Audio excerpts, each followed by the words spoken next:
NLB banka se predstavila na sajmu poljoprivrede u Novom Sadu.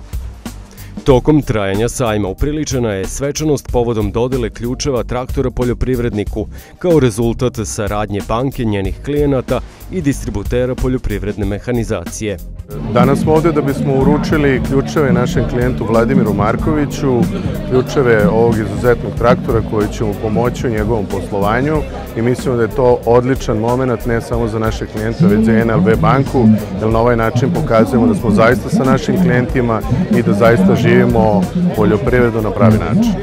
Vlasnik ključeva traktora nije krio svoje zadovoljstvo kada je govorio o saradnji sa NLB bankom. I nisam se pokajao ni malo.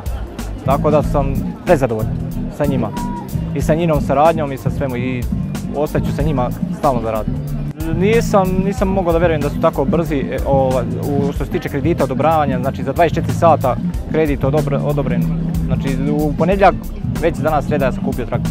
Na sajmu se zaključi dobar broj poslova, ali i posle toga će se zaključiti još veći broj poslova, tako da smo zaista preko 200 kontakata sa klijentima ostvarili i svega toga proizaće posao za poljoprivrednike, a samim tim i naša podrška bit će zaista izuzetna, siguran sam i tokom maja, ali i juna meseca.